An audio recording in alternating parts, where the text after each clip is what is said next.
अस्सलाम वालेकुम नाज़रीन, वार रूम स्पेशल ट्रांसमिशन में आया जो मेज़बान वहीद राजपर ईरान जंग ते जेको आहे हिन वक़्तु पाकिस्तान जेको संजीदगी सां जेके सालसी वारो किरदारु शुरू ॾींहं खां अदा करे पियो। हिन वक़्तु जेको वफ़ाक़ी घरू वज़ीर आहे मोहसिन नक़वी, उहो बि जेको आहे उहो तेहरान पहुतल आहे। ॿिनि ॾींहंनि खां तेहरान आहे ऐं सुभाणे बि पिणु जेको आहे छंछरु वारे ॾींहुं तेहरान में मौजूदु रहंदो। इन खां अलावा वज़ीर आज़म शहबाज शरीफ़ बि जेको आहे सुभाणे बीजिंग जो दौरो कंदो।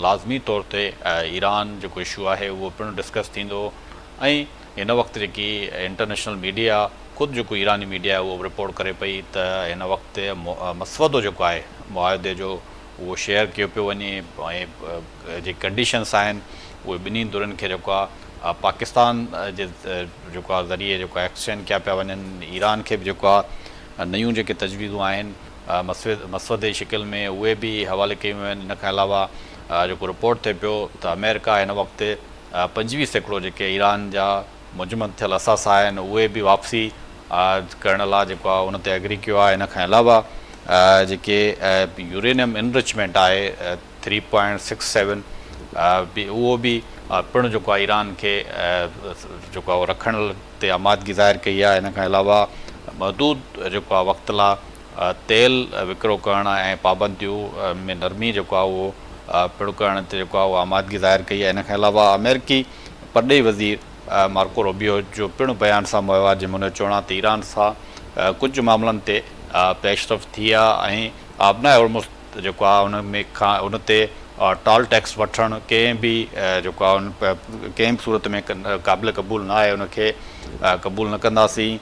पूरी इन सूरत हाल ते अमेरिकी कांग्रेस खे अॼु पिणु जेको ईरान जंग में एयरफोर्स जो जेको अमेरिकन एयरफोर्स जो नुक़सानु थियो आहे उन में बि जेको आहे रिपोर्ट पेश कई वई आहे। 42 जेके जहाज़ आहिनि उहे तबाह थिया ऐं जेको आहे उन में मुकमल तौर ते तबाह थिया उनखे या कुझु नुक़सानु थियो आहे। उन जहाज़नि जी जेका रिपोर्ट बि पेश कई वई आहे। इन खां अलावा जेको माली नुक़सानु थियो आहे उनजो बि अमेरिकी कांग्रेस खे रिपोर्ट ॾिनी वई आहे। पूरी सूरत हाल ते ॻाल्हि ॿोल लाइ असां सां अॻूणो सफ़ारतकार अली मर्दान राऊजो साहिबु मौजूदु हूंदो हिन पूरी सूरत हाल ते डिस्कस करण लाइ ऐं गहरी जेको आहे नज़र आहे मिडल ईस्ट जे मामलनि ते ईरान जंग ते राऊजो साहिब सां तफ़सील इन ते जेको आहे उहो कंदासीं, तजज़ियो वठंदासीं। ऐं दिफ़ाई तजिया निगार ब्रिगेडियर रिटायर्ड हारिस नवाज़ साहिब बि असां सां गॾु हूंदो। सिंध जो घरू वज़ीर बि रहिया आहिनि। ब्रिगेडियर रिटायर्ड ऐं दिफ़ाई मामलनि ते अहम जेको आहे गहरी नज़र आहे हारिस नवाज़ साहिब जी, हुन सां बि तफ़सीली जेको ॻाल्हि ॿोल कंदासीं। स्टार्ट कंदुमि अली मर्दान राऊजो साहिब खां। राऊजो साहिबु, हिन वक़्तु जेकी डेवलपमेंट्स थियनि पियूं, जेको वफ़ाक़ी घरू वज़ीर आहे मोहसिन नक़वी ऐं पाकिस्तान जी अहम शख़्सियत पिणु जेको रिपोर्ट थिए पियो त उहो तेहरान पहुतल आहे। इन हवाले सां मसवदो जेको आहे ॿिन्ही धुरनि खे उहो एक्सचेंज कयो पियो वञे। जेके कंडीशन्स आहिनि उन्हनि ते बि ॿई धुरियूं जेके अहम मेन पॉइंट्स आहिनि उन्हनि ते बि एग्री थियूं आहिनि। ऐं छा था सम्झो का पेशरफ़ थी सघे थी, को सरप्राइज़ अची सघे थो त ॿई धुरियूं एग्री थी वञनि ऐं ऐलान थिए त मसवदो जेको आहे इस्लामाबाद अकार्ड या कंहिं बि नाले सां को जेको आहे मुआहिदो थिए, का मुमकिन आहे, का पेशरफ़ थी सघे थी? मूंखे बिल्कुलु इहो लॻे थो त इहो हिन ते का न का पेशरफ़ ज़रूरु थींदी, छो त जेको असांजे इंटीरियर मिनिस्ट्री उते वञणु ऐं ख़ासि तौर ते हिकिड़े हफ़्ते जे अंदरि 2 चकर हणणु ऐं हाणे इहो बि तक़रीबन मीडिया त चए पियो त असांजो चीफ ऑफ डिफेंस फोर्सिस जो बि हिकिड़ी माना इमीजिएट विज़िट थियण वारी आहे। इहो इन ई शइ खे पॉइंट आउट थो करे त इहा का न का अंडरस्टैंडिंग डेवलप थींदी ऐं उहे जेके मसौदा जेके मैन्यूस्क्रिप्ट या जेके ड्राफ्ट्स आहिनि उहे ज़रूरु एक्सचेंज थींदा हूंदा, छो त इहे सभु शयूं पब्लिक जे साम्हूं कोन्हनि त सिर्फ़ु असां हिन खे स्पेक्चुलेट करे सघूं था, पर इहे सभु जेके ऑप्टिक्स आहिनि इन मां ज़ाहिर थिए थो त का न का शइ थियण वारी आहे। हाणे जेके शयूं हुते डिस्कस थियनि थियूं कुझु त कंहिं न कंहिं तरीक़े सां मीडिया ते बि थियूं आहिनि त जेके ईरान जो सख़्तु हिकिड़ो मौक़ुफ़ हुयो शयुनि बाबति उन सां कुझु हुन में लचक आई आहे, कुझु अमेरिका जे तरफ़ां लचक आई आहे। इहा लचक जेका फ्लैक्सिबिलिटी हूंदी आहे that always leads towards settlement. त मूंखे पंहिंजे अंदाज़े में लॻे थो त का न का शइ थियण वारी आहे, छो त इहा ॻाल्हि असां पहिरियों बि डिस्कस कई आहे तव्हांजे प्रोग्रामनि खे त ॿई मुल्क डेफिनेटली चाहिनि था त कंहिं न कंहिं तरीक़े सां हिन सॼे मसइले मां हिकिड़ो ऑनरेबल एग्ज़िट मिले त हू पंहिंजे अवाम खे पंहिंजे माण्हुनि खे ॿुधाए सघनि त असां हिन सॼे हिन टसल मां कंफ्लिक्ट मां वॉर मां ही नतीजो या ही जेके आहिनि टेंजिबल गेन्स हासिलु कयासीं। मां वरी बि हिन ॻाल्हि ते चवंदो त का न का शइ थियण वारी आहे। जेसि ताईं पब्लिक नथी अचे त स्पेकुलेशन्स आहिनि, पर मां अञा ताईं पॉज़िटिवली हिनखे स्पेकुलेट कयां थो त का न का शइ निकिरण वारी आहे हितां। अच्छा राहुल साहब, ॿ टे शयूं हिन में अचनि पियूं जेकॾहिं मुआदो थिए थो या को ड्राफ्ट हिन वक़्त ताईं तयारु थी वियो आहे या थींदो, या जिन पॉइंट्स ते डिस्कस थिए पियो, मेन जेकी ईरान जो मुतालबो आहे त यूरेनियम इनरिचमेंट जेकी आहे हिन वक़्तु 440 kg जेको ॿुधाइनि था 60% आहे हिन वक़्तु ईरान वटि यूरेनियम। उहो अमेरिका जो मुख्य माना जेकी कंडीशन आहे त यूरेनियम जेको आहे उहो कंहिं मुल्क खे असांजे हवाले कयो वञे, पर हिन वक़्तु जेको बयानु अचे पियो सुप्रीम लीडर आहे ईरान जो, हुन चयो त कंहिं बि सूरत में जेको यूरेनियम आहे उहो ॿाहिरि मुंतक़िल थियणु न ॾींदासीं असां। बसि इहो ॾिसो न, ॿ शयूं आहिनि। माना हिकिड़ो ईरान जी इहा लॉन्ग स्टैंडिंग डिमांड आहे, मुंहिंजा जेके फ्रोज़न एसेट्स आहिनि उनखे रिलीज़ कयो ऐं मूं ते सैंक्शन्स रिमूव कयो। ऐं हाणे जेको ॿियो नओं डेवलप थियो आहे त जेको अमेरिकन ब्लॉकेड आहे, नेवल ब्लॉकेड, उहो ख़तमु कयो। हाणे ईरान जूं इहे पोज़ीशन्स आहिनि। US जो थ्रू आउट मतिलबु हिन जंग करण खां पहिरियों 2015 खां वठी ॻाल्हि था कयूं, ओबामा जे दौर खां वठी करे US जो हमेशह हिन ॻाल्हि ते फोकस रहियो त ईरान न्यूक्लियर न थिए, it should not go in nuclear. त US जी एडमिनिस्ट्रेशन, मिस्टर ट्रम्प हुजे, हुन क्लोज़ एडीज़ हुजनि, इहो इहे ई चाहींदा त कंहिं न कंहिं क़िस्म सां जेका डील थिए हुन में न्यूक्लियर जो ज़िक्र हुजे ऐं न्यूक्लियर ते का शइ वाज़िह तौर ते नज़र अचे। हाणे रही ॻाल्हि एनरिच यूरेनियम जी, त इहे जेके 14 पॉइंट्स ईरान जा आया आहिनि उन में ज़ाहिर त कोन थिया आहिनि पब्लिकली, पर जेके उन ते माना तबसरा थियनि था उन में शायदि इहा ई ॻाल्हि बार बार अचे थी त ईरान उहो इनरिच यूरेनियम कंहिं बि न्यूट्रल कंट्री में रखण लाइ तयारु थींदो, अल्टीमेटली उते का न का लचक पैदा कंदो ऐं गॾोगॾु इहो बि कमिटमेंट ज़ाहिर कंदो त हू कुझु अरसे जो पॉज़ वठंदो, थी सघे थो 12 खां 15 सालनि जो। हाणे इहे ॿ शयूं जेकॾहिं करे थो त ईरान वारे मसइले ते, मतिलबु ही सॉरी न्यूक्लियर वेपन जे मसइले ते USA एक्सेप्ट कंदी। ऐं थर्डली इहा ॻाल्हि आहे त हिन जा 3 न्यूक्लियर साइट्स जूं या रिएक्टर्स जिते कमु पिया कनि उन मां सिर्फ़ु हिकिड़े खे इजाज़त हूंदी त उहो कमु करे, हिकिड़ी इहा बि माना ॻाल्हि अचे थी। ऐं थर्ड इहा आहे त जेका बि हुनजी न्यूक्लियर जेके हुनजी जेका रिसर्च आहे या जेका हुनजी कॉन्फ़िगरेशन आहे उहा it will come under the inspection of international atomic energy agency. हाणे जेकॾहिं इहे सभु शयूं थियनि थियूं त पोइ थी सघे थो त इहो डील थिए, पर इहे ॿिन्ही जेके स्टांसिस ते ॿिन्ही मुल्कनि खे लचक ज़रूरु आणी पवंदी। हिन वक़्तु जेके वाइब्स असांजे पहुचनि था, लॻे थो त हिन में का न का अंडरस्टैंडिंग थियण वारी आहे ऐं उहे जेके पंहिंजा जेके स्टांसिस हुया, स्टैंडर्ड स्टांसिस आहे, उन तां ॿई मुल्क हटनि था ऐं को न को विचें रस्तो अख़्तियार कनि था।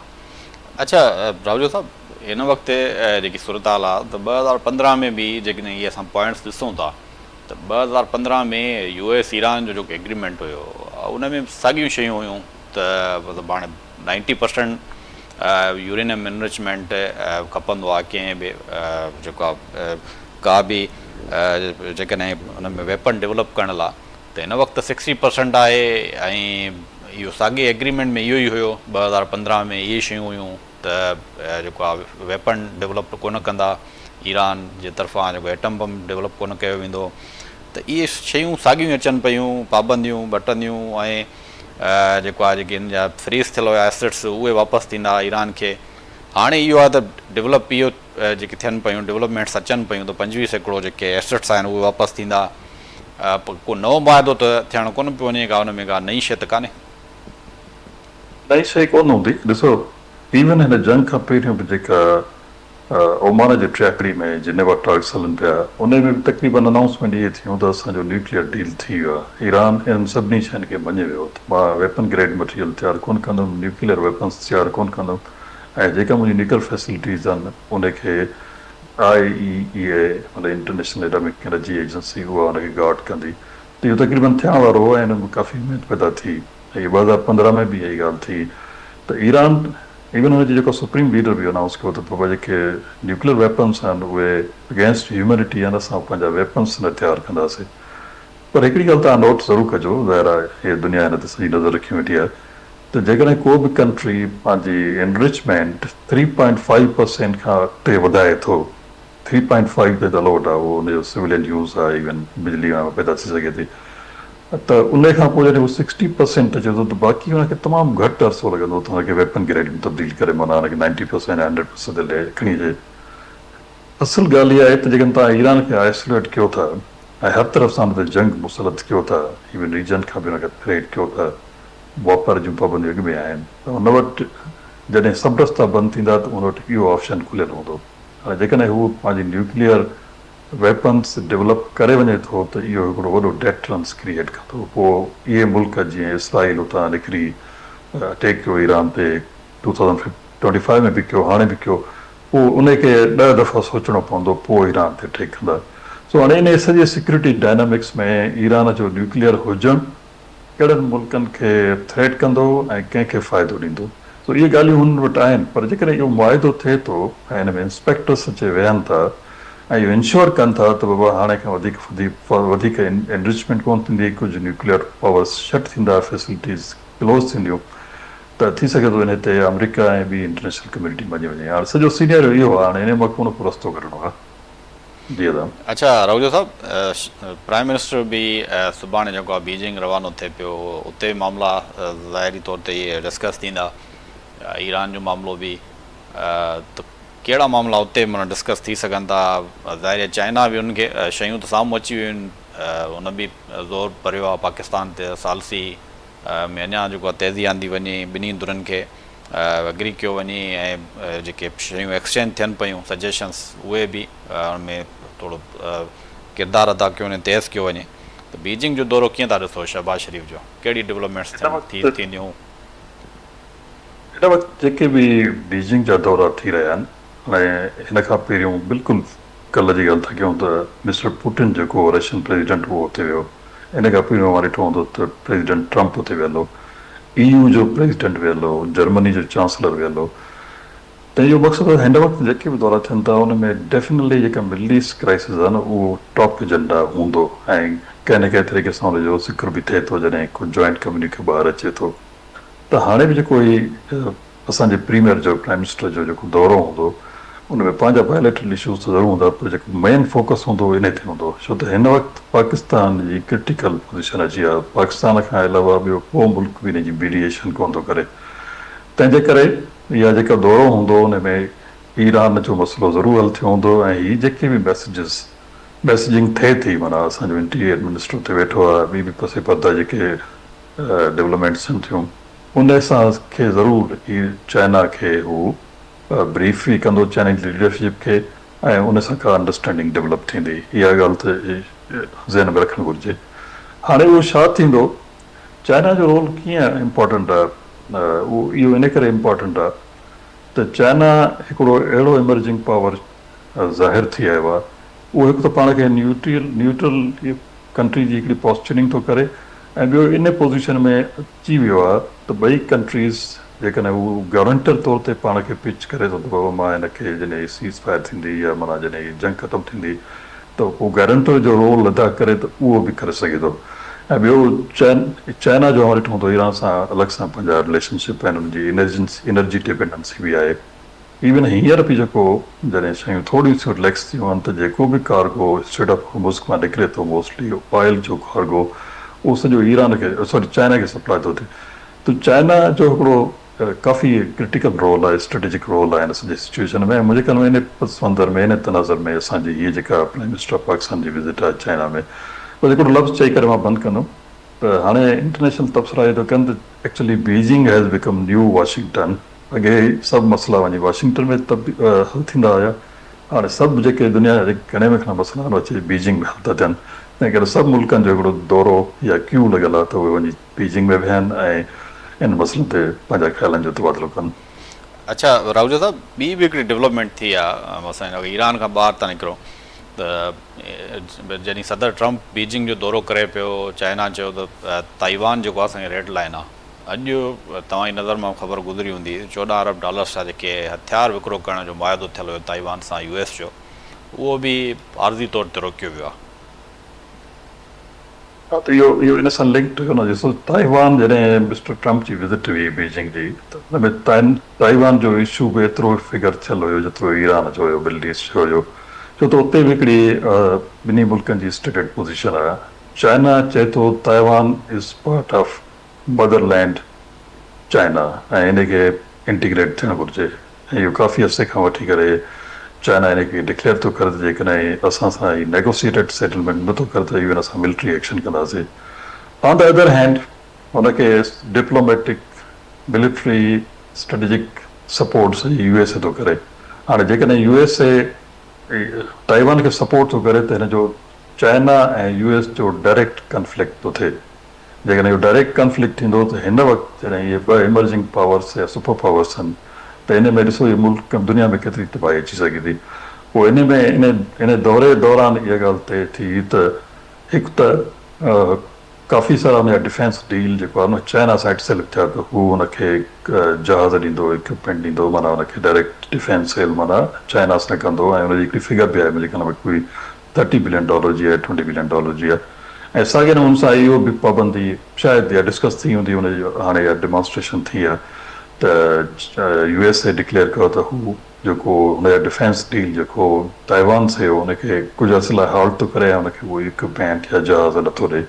त मुंहिंजे ख़्याल में लॻे थो त जेको हुते हिन जी समिट मीटिंग थी चाइनीज़ ऐं यूएस लीडरशिप जी, इन में शायदि इहे फ़ैसिला बि थिया हूंदा जंहिंजो अॼु जेको तव्हां रिपोर्ट ॿुधी आहे उन अमली तौर ते इज़ारो थियो। अच्छा राघव साहब, हिकिड़ो ॿियो सुवाल पैदा थिए पियो, जेकॾहिं मुआदो थिए थो ॿिन्ही धुरनि जे विच में, इसराइल जी गारंटी केरु ॾींदो? ऐं ॿियो सुवाल इहो त आबना हॉर्मुज़ जेको आहे हुन में जेको ईरान जो मुतालबो आहे त असांखे जो नुक़सानु थिया उनजो अज़ालो कयो वञे, छा टोल टैक्स वसूल करण जी ईरान खे इजाज़त ॾिनी वेंदी आबना हॉर्मुज़ मां, या कि फंड्स जेको आहे हुनखे ॾिना वेंदा नुक़सान जे अज़ालनि लाइ?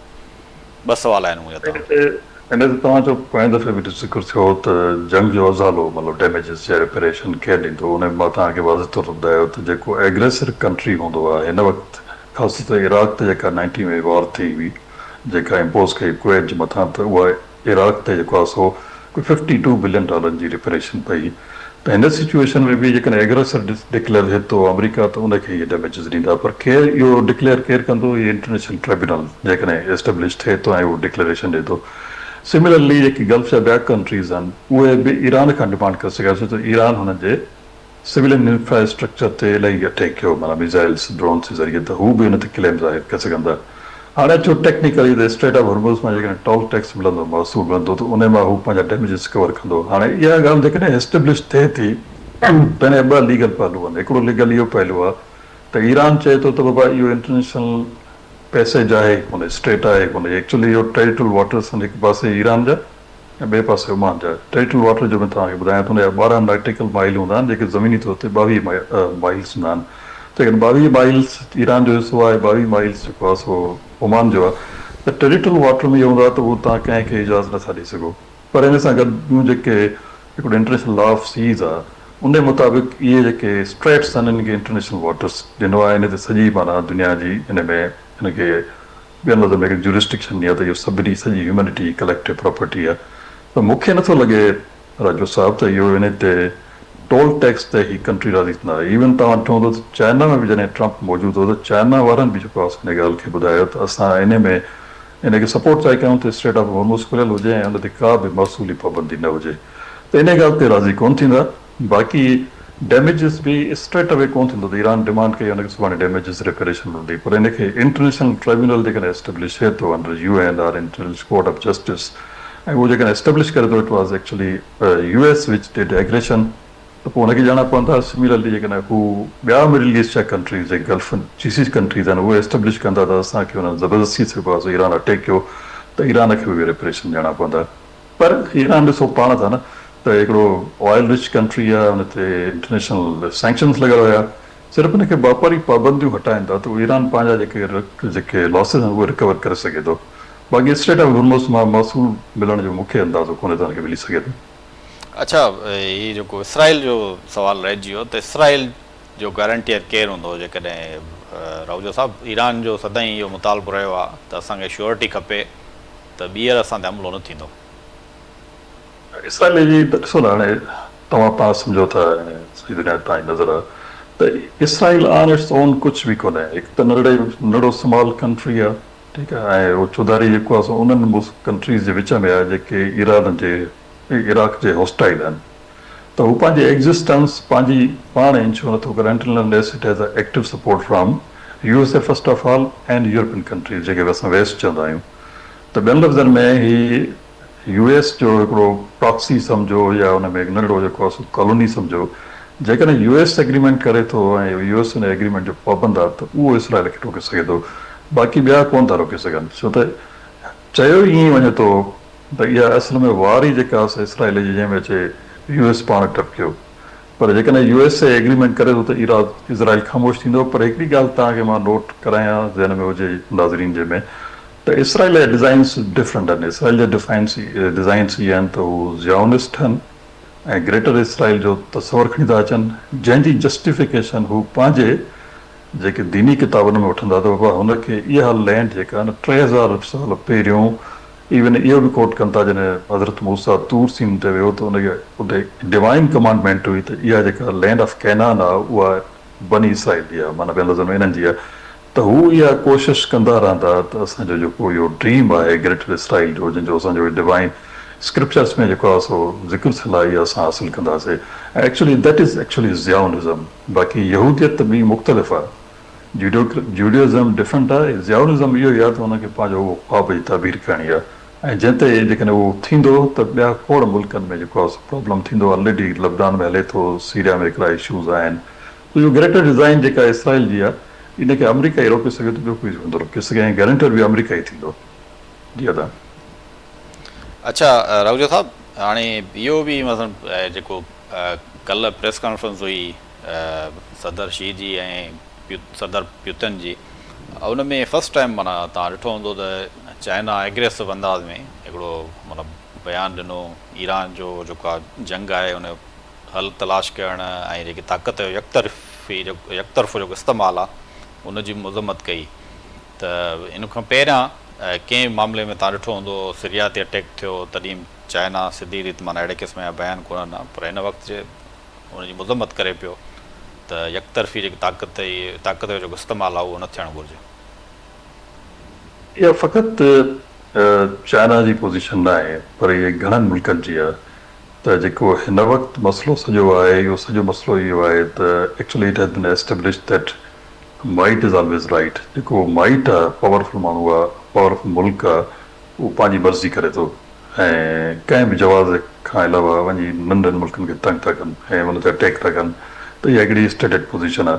पर हिन जी प्रैक्टिकल डिमॉन्स्ट्रेशन करे ॾिनी आहे. माना हुन प्रैक्टिकल डिमॉन्स्ट्रेशन जेकॾहिं तव्हां मूंखां पुछो त उहा रूस बि यूक्रेन ते कई, हालांकि इहो पुटिन सां गॾु मौजूदु हुयो.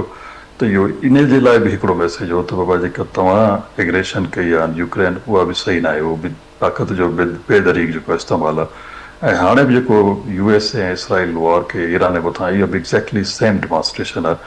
ऐं इहा बैनुल अक़वामी क़ानून जे ख़िलाफ़ु आहे ऐं इंटरनेशनल कम्यूनिटी जे ख़िलाफ़ु इंट्रस्ट में कोन्हे, जंहिंजे करे इहे मसइला वधीक पैदा थिया आहिनि. उहा इहे जेके सभु शयूं ॾिसो था हाणे वार खां पोइ, तेल जूं क़ीमतूं, fuel supply, economic crisis, inflation in the world, इहे सभु इन करे थिया आहिनि. चाइना जी हिकिड़ी ॿी बि शइ रही आहे. चाइना ऐं USA में फ़र्क़ु इहो आहे, हालांकि भई सुपर पावर चाइना ई कोन था चऊं, हिकिड़ो इमर्जिंग पावर आहे. त China always implies soft power. त उहो ट्रेड हुजे, कम्युनिकेशन लाइन्स हुजनि, जेको आहे सॉफ्ट पावर हुजे, डिप्लोमेसी जो कल्चरल इन्फ्लुएंस हुजे, उनजे ज़रिए उहो इन्फ्लुएंस हासिल थो करणु चाहे. ऐं वाइल्स हुनजे बिल्कुलु अपोज़िट आहे. USA उहो ताक़त जो इस्तेमालु थो करे, ॿी शयूं थो करे. तंहिंजे करे चाइना हमेशह केयरफुल रहियो आहे, कॾहिं बि खुली करे को बयानु कोन ॾिनो. इवन हीउ जेको बयानु हुयो त इंटरनेशनल लॉ खे वायलेट न कयो ऐं इंटरनेशनल कानून जी पासदारी कयो, इहो बि हिकिड़ो हुनजो सॉफ्ट तरीक़ो आहे. छो त इहा हिकिड़ी सिविलाइज़ तरीक़े सां आहे. हुन करे उहा अमेरिका खे धमकी कोन ॾिनो आहे जेकॾहिं तूं ईरान मां न निकितो त मां सुभाणे पार्टी थींदुमि, फरीक थींदुमि ऐं ईरान खे सपोर्ट कंदुमि. त उहो चाइना जेको बि पाण खे ऑपरेट थो करे उहो within international framework of diplomacy, international law थो करे, जेको हिकिड़ो सुठी शइ आहे. त घटि में घटि हिन दौर में जेका मैडनेस आहे इन इंटरनेशनल अफेयर्स में, हुन में हिकिड़ो मुल्क आहे जेको कूल माइंडेड थी करे इन मसइलनि खे ॾिसे पियो थो ऐं पंहिंजा जेके बयान आहिनि उहो मयर्ड लैंग्वेज में मोकिले थो, न की ट्रंप वांगुरु त सुबुह जो हिकिड़ो बयानु, ॿियो बयानु, ऐं हुनजा जेके लफ़्ज़ इस्तेमालु थींदा आहिनि बयान में उहे बि एतिरा सख़्तु हूंदा आहिनि, डिप्लोमेसी ऐं डिप्लोमेटिक नॉर्म्स जे बिल्कुलु ख़िलाफ़ु हूंदा आहिनि त कंहिं ॿिए कंट्री जे बारे में, ॿिए कंट्री जी लीडरशिप बारे में इहे लफ़्ज़ इस्तेमालु कयो। चाइना जो जेको आहे पोस्चर बिल्कुलु डिफरेंट आहे ऐं उन मुताबिक़ हू जेको बि करे थो उहो सही थो करे। अच्छा, हिकिड़ो जीअं यूक्रेन जो ज़िक्र निकितो रौजो साहिबु, हिन ते बि ॻाल्हायूं त रूस जो इहो मौक़ुफ़ आहे त अमेरिका या नेटो सां इहो हिकिड़ो अग्रीमेंट थियल आहे त उहो वधीक नेटो जो जेको आहे एक्सटेंशन न कंदा, रशिया जे बि जेको आहे हुन में जेके रशिया जा इलाइक़ा आहिनि, ऐं यूक्रेन जेको आहे हुनजी या नेटो हुन जी अमेरिका हुन जी वायलेशन कई ऐं यूक्रेन खे बतौर नेटो मेंबर जेको आहे हुन ते ॻाल्हियूं थियनि पियूं ऐं नेटो मेंबर कनि पिया। इहो बि हुनजो रूस जो हिकिड़ो मौक़ुफ़ आहे सदर प्यूतन जो। बिल्कुलु, हाणे ॾिसो इहो मिसकोट थींदो आहे त को इहो अहिड़े क़िस्म जो मुआइदो थियल आहे। एक्चुअली इहो जेको शेवट नाज़े हुयो फॉरेन मिनिस्टर जेको आहे रूस जो, उन वक़्तु इहा ॻाल्हि थी जॾहिं 90s में रूस में ॿ शयूं हलियूं, हिकिड़ी पेरेस्ट्रोइका ऐं ग्लासनोस्ट ओपननेस जी पॉलिसी आई, त उन वक़्तु इहो अंडरस्टैंडिंग डेवलप थी हुई त नेटो वधीक एक्सपांशन न कंदो, पर उहो पब्लिकली को एग्रीमेंट साइन कोन थियो, एंडोर्स कोन थियो, सिर्फ़ु ख़ाली अंडरस्टैंडिंग हुई। हाणे उन में इहो हो त जिथे नेटो वेठो आहे उते ई रहंदो, पर तव्हां पोइ ॾिठो हूंदो त बाबा नेटो न फ़क़ति वेस्टर्न यूरोप में पर ईस्टर्न यूरोप जा बि ॿिया कंट्री हुआ जेके पहिरियों आयरन कंट्रियुनि जो हिसो हुया, माना फार्मर जेके जॾहिं USSR हुयो त उहो उनजा या त उहे सेटेलाइट कंट्रीज़ हुया, छा हुयो एस्टोनिया आहे, लेटविया आहे, उहे सभु नेटो अची वियो।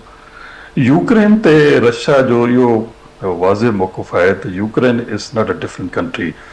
एक्चुअली जेका यूक्रेन आहे त हिते जेके एस्टेब्लिश थियो हुयो हिकिड़ी यूक्रेन जी डायनेस्टी, उनजो पहिरियों मुल्क जो नालो हुयो रुस, RUS, रुस, ऐं उन में रशिया पैदा थो थिए। पोइ हू चवंदा त भई Ukraine actually is part of Russia, historically traditionally everything.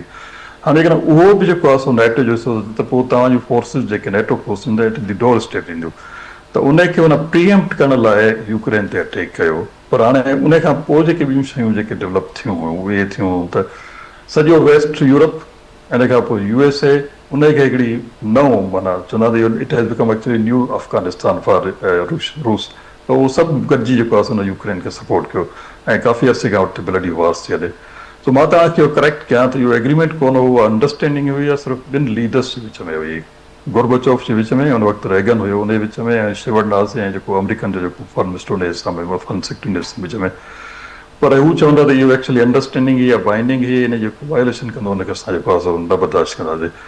हिकु ॻाल्हि, ॿी ॻाल्हि बि आहे, हाणे डिघी थी वेंदी त एक्चुअली हिकिड़ो इहो ई पासो आहे रूस जो जेको हुनजी सॉफ्ट वैली आहे। जेकॾहिं तव्हां रूस जी जोग्राफी ॾिसो त चौधारी हुन पहाड़ आहिनि ऐं वरी सर्बिया आहे, साइबेरिया आहे, जेको ॾाढो थधो मुल्क हूंदो आहे, त हितां ई जेको आहे सो रूस ते का बि अटैक थिए। तव्हां इवन वर्ल्ड वॉर 2 में ॾिठो हूंदो, जेको हिटलर जो अटैक उहो बि यूक्रेन जे थ्रू हुयो, पहिरियों कीव हुन कब्ज़े करे, पोइ अॻिते जेको आहे सो अंदरि रशिया में आयो। त इहो जेकॾहिं हुनजो फ्रंट वीक थो थिए त पोइ रशिया रिएक्ट कंदो, जेको हुन रिएक्ट कयो आहे।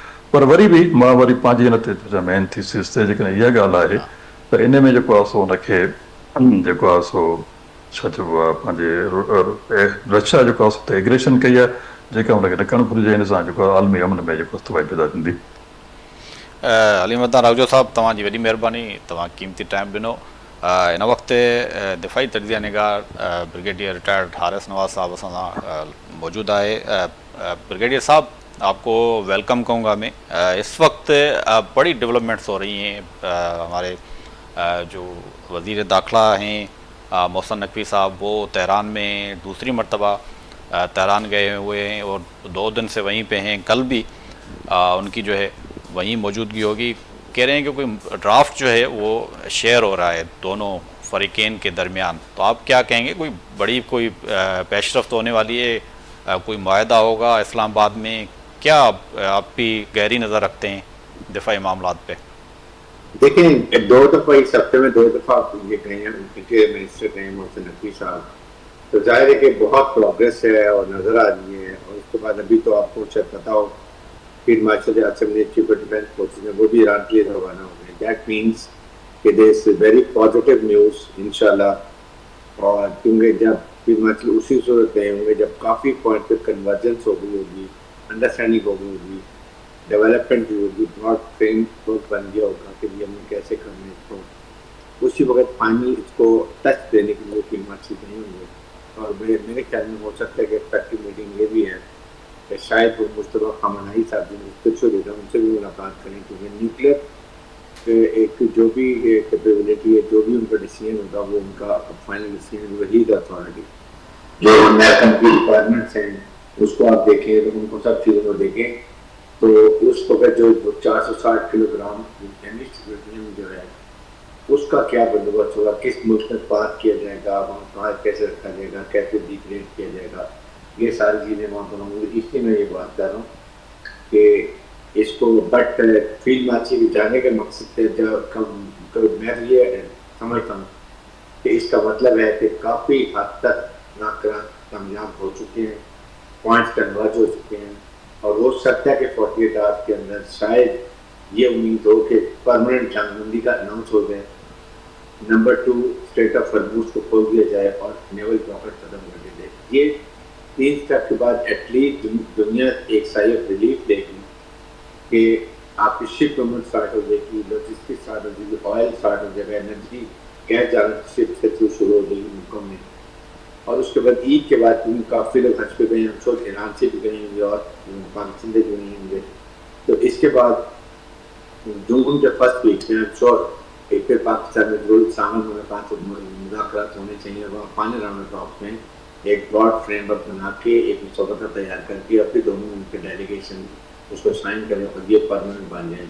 और जहाँ भी इसको ठंडी अगर इसको वेरीफाई करना शायद यूनाइटेड नेशन से या चाइना या रशिया जहाँ भी करें, लेकिन वो जाहिर है कि इसके अंदर और भी चीज़ें शामिल होंगी।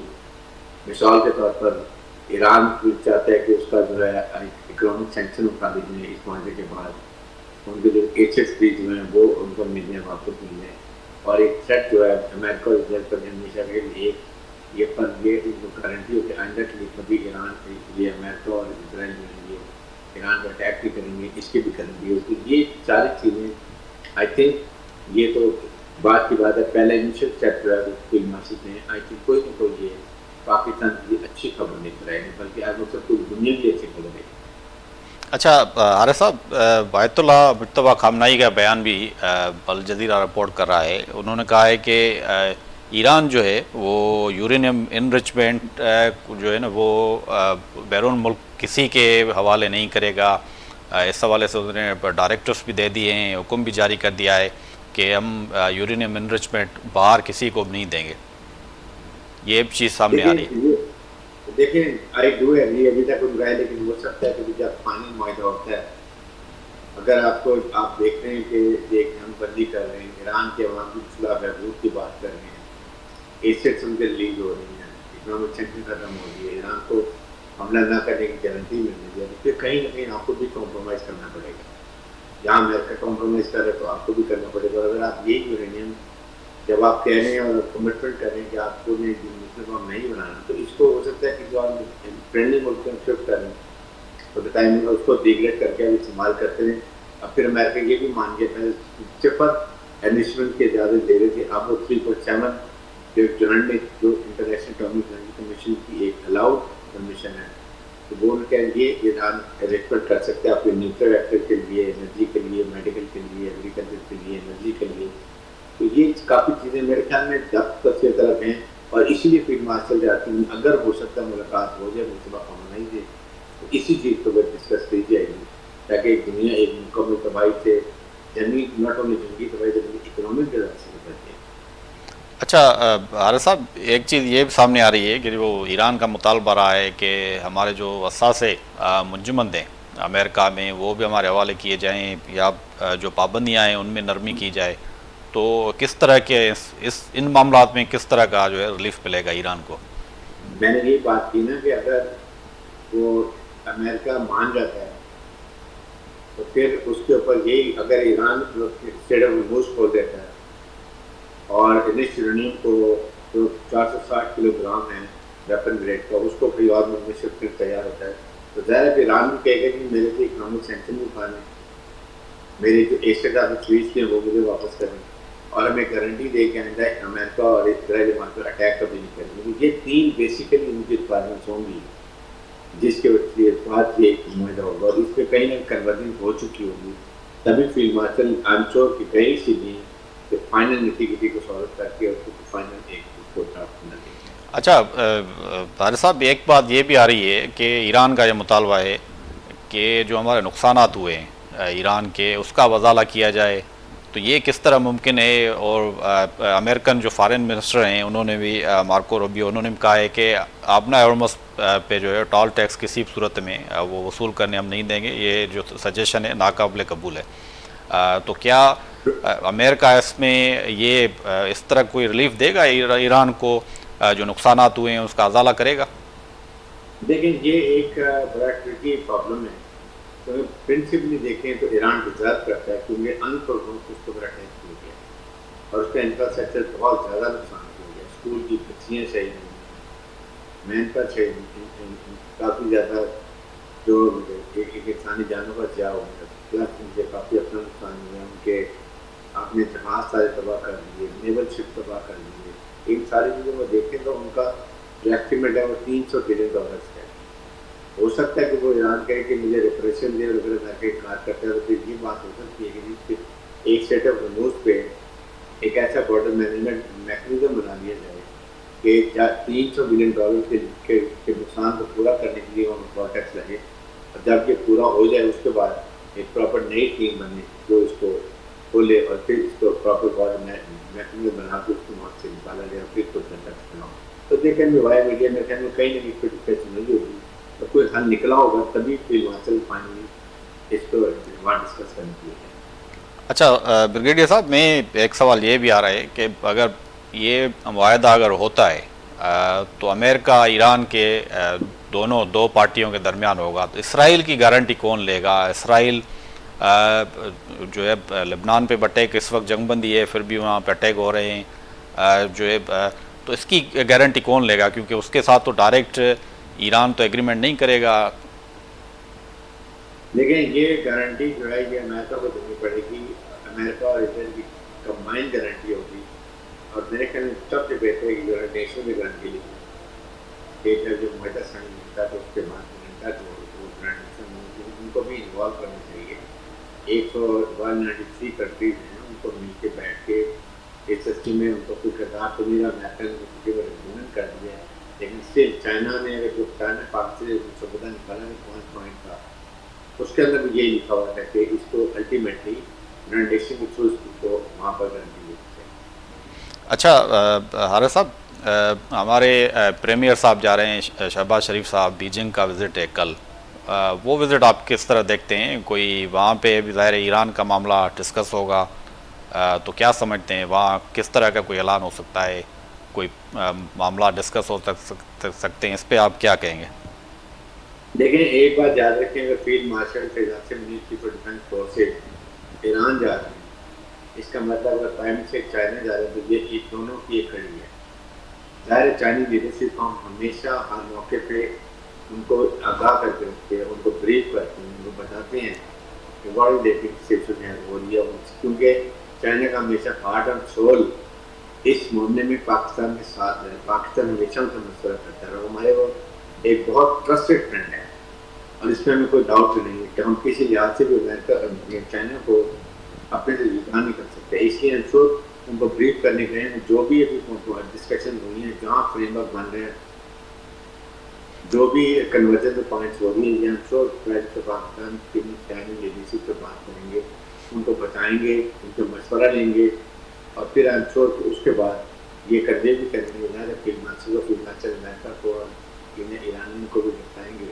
میرے خیال میں اس لحاظ سے بہت امپورٹنٹ ہو رہا ہے کہ دونوں امپورٹنٹ ملک ہیں, ایک ایران سے اور امریکہ سے ڈیل کر رہے ہیں, ایک چائنا سے ڈیل کر رہے ہیں. تو یو کین سی یہ کتنا امپورٹنٹ مقصد ہے اس خاص ملک کے لیے. اچھا حارث صاحب, ایکس ایمبیسڈر ہمارے ساتھ تھے آپ سے پہلے, راؤجو صاحب, انہوں نے کہا کہ پہلے واشنگٹن میں معاملات, دنیا کے معاملات طے ہوتے تھے, اب پاور شفٹ ہوا ہے بیجنگ کی طرف. تو جیسے صدر پیوتن بھی اس سے پہلے وہاں گئے, جرمن چانسلر بھی گئے تھے, پوری دنیا کے جو لیڈرز ہیں وہاں جا رہے ہیں, ہمارے پرائم منسٹر صاحب بھی جا رہے ہیں وہاں پہ. تو کیا یہ جو ایگریمنٹ ہوگا دونوں پارٹیز کا گارنٹیئر چائنا ہوگا؟ گارنٹی کون دے گا؟ دیکھیں گارنٹی اگر میں آئی تھنک پرسنلی ابھی یونائٹڈ نیشن میں انوالو کرنا چاہیے. یونائٹڈ نیشن گارنٹی دینی چاہیے کہ ٹھیک ہے اگر اتنی بڑی اور تھرڈ ورلڈ وار کو ہم نے ختم کیا, دنیا کو تباہی کے دہانوں سے بچا لیا پاکستان نے, پاکستان دنیا کو اکنامک اور انرجی کرائسس سے بچا لیا. اس کا مطلب ہے کہ ظاہر ہے کہ اس کے بعد چائنا گارنٹی دے یا رشیا دے, سب سے بہتر ہے یونائٹڈ نیشن میں جب 193 ملک ہیں وہ گارنٹی دیں. یعنی آئندہ کے لیے ایران پہ امریکہ اور اسرائیل حملہ نہیں کریں گے کیونکہ اس نے تمام شرائط مان لی جو بھی بہتر شرائط تھی ایرانی عوام کے لیے اور اوور ورلڈ کے لیے انہوں نے مان لی. اس لیے میرے میں بہتر میں یہی کہوں گا کہ اس کے اوپر یونائٹڈ نیشن کو گرانٹ ہونا. بریگیڈیئر حارث نواز صاحب دفاعی تجزیہ نگار ہمارے ساتھ تھے. آپ کی حارث صاحب آپ کی بڑی مہربانی, آپ نے قیمتی ٹائم دیا. اور دفاعی تجزیہ نگار ہیں حارث نواز صاحب, گہری نظر رکھتے ہیں پورے معاملات پہ. آپ کی بڑی مہربانی. حارث نواز صاحب اساں گڈ ہوئے. ناظرین وار روم اسپیشل ٹرانسمیشن میں جو کہ پانی میزبان وحید راجپر کے ॾींदा اجازت. اللہ حافظ.